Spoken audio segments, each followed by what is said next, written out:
with-wicket partnership of 130 between the skipper Musfiqur Rahim and Mamadullah has helped push the first test against the West Indies into a fifth and final day at Arnessville in St. Vincent. Now at the lunchtime position of 110 for 4, facing a deficit of 302 after the Windies declared on their overnight position of 484 for 7, one would have thought the end was set for today. But Rahim is still there on 70, Mamadullah scored 66, and Tamim Iqbal added 53, as the visitors have closed the day on 256 for 5. Kimar Roach has 2 for 39, and Suleiman Ben 2 for 44. Here are the highlights. Standing there is delivered. Look at that.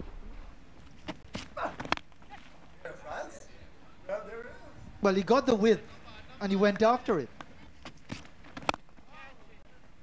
That looks like 4 more. Again, half volley length, wide from Kimar Roach. Anyway, we move on to cricket. It's another lovely shot. Are getting some shape. It's a good shot. Drew the bat away from his body. Well, they're not winning anymore. You're down the ground. Ben to continue. Down the track and over the top. Catch him!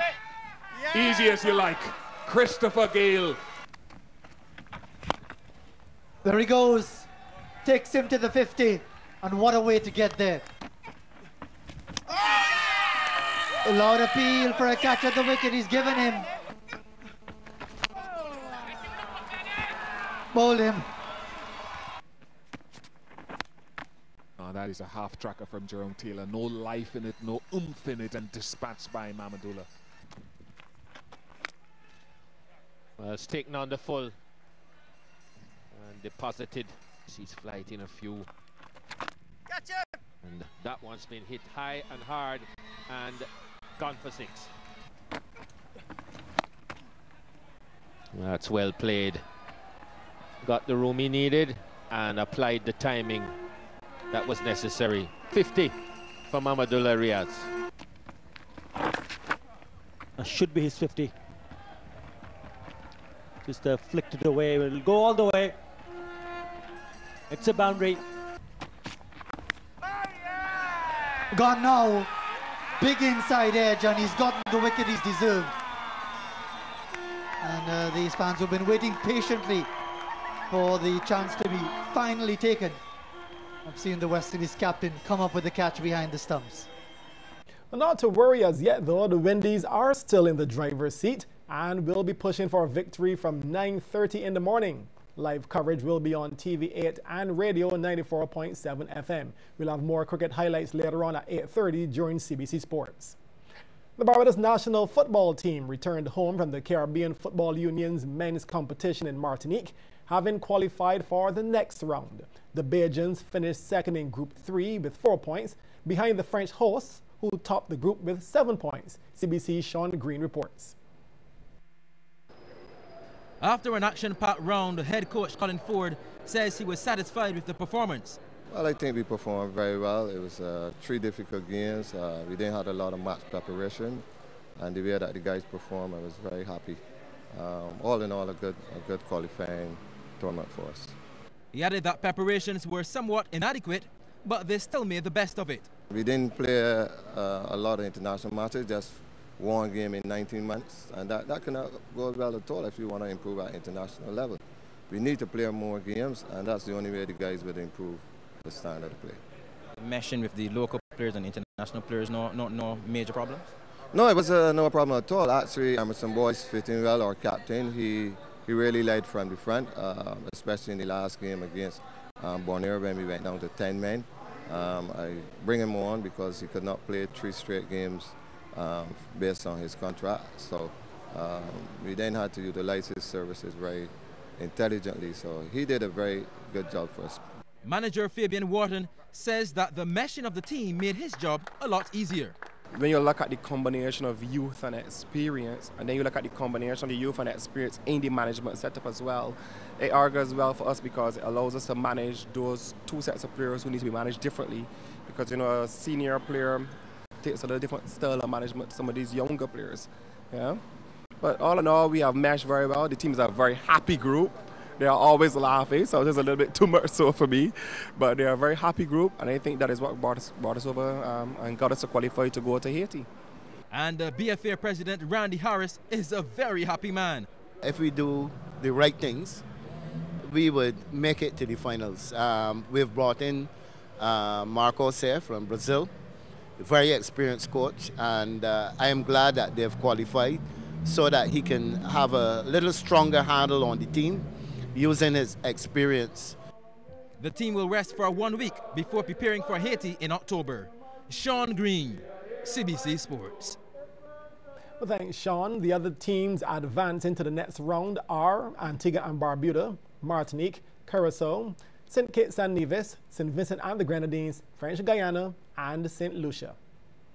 On the basketball, there were victories for Waterford Wildcats and Warrens as the Barbados Amateur Basketball Association's Under-19 tournament continued at the YMCA courts. CBC's Anne-Marie Burke reports. Featuring in the night's first game were the Warriors and Waterford Wildcat teams. Akeem Hall with that basket was the Warriors' point man. But it was the Wildcats who were dominating. They led 22-20 at the half and ensured that they always had the upper hand. Now that's how you get through the D. And if you think the Wildcats' offense was strong, look at the defense. Joel Hunt steals and carries it all the way. Hunt again intercepts and breaks away. He also picked up the foul on that play. He was the big man on the night. Kudos to the Warriors for some good defense play as well. Not quite getting it the first time, he collects the rebound to make it good. Hall all alone on this play for 2 of his game-high 16 points. But it will be a Wildcat victory at 55-45 over Warriors. Anton Lawrence contributing 13 to that total. Game 2 saw Warrens and Combermere battle on court. Warrens' series ball possession held a 30-23 halftime advantage, and they meant it would stay in their favor. Combermere applied pressure at times. Akeem Masco with the steal for the breakaway to follow through with an easy layup. He had 16 points on the night. But Warrens was almost making it look too easy, just inside the arc. Josiah Beckles now, he too takes it all the way to the basket. He led the scoring for Combermere with 18 points. The man who led the scoring of the night, however, accounting for half of Warren's points, was Brendan Hope. This big 3 came in a tally of 33 points from him. Warrens were just unstoppable. Lemuel Boyce getting in 2 of his 12 as Warrens beat Combermere 62-47. Thank you very much, Anne-Marie. Now on to golf. Everything is on stream for this year's Massey United Insurance Barbados Open Amateur Golf Championship. CBC's Marcia Boyce reports. The Barbados Open Amateur Golf Championship is expected to be fully subscribed this year, with entries coming from across the region, North America and Europe. Unlike the 30th anniversary edition, there won't be a pro division this time around, as that aspect of the tournament is under review. There is also another change to the event, which will be held at the Barbados Golf Club, Apes Hill and Royal Westmoreland. Last year we had the champions moving, like everyone else, from golf course to golf course. And the feedback we received from the champions, the folks who are likely to win it, is that they would prefer, like everywhere else in the Caribbean and the golfing world, the championship, the champions want to stay at one golf course. So the champions, or the handicappers from 0 to 9, will remain at Westmoreland, and that's a group of about 40 to 50, and they will be there all of Friday, Saturday, and Sunday, which means that on Sunday, we're going to have everybody.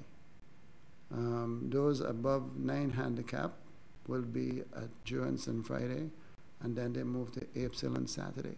But they all join the champions at Westmoreland. Title sponsor Massey United Insurance is pleased to extend a partnership which has existed for some 25 years. We see a brighter future for the Massey United Insurance Barbados Open, especially at a time when the country's tourism officials are placing a greater emphasis on reaping the potential benefits of sports tourism.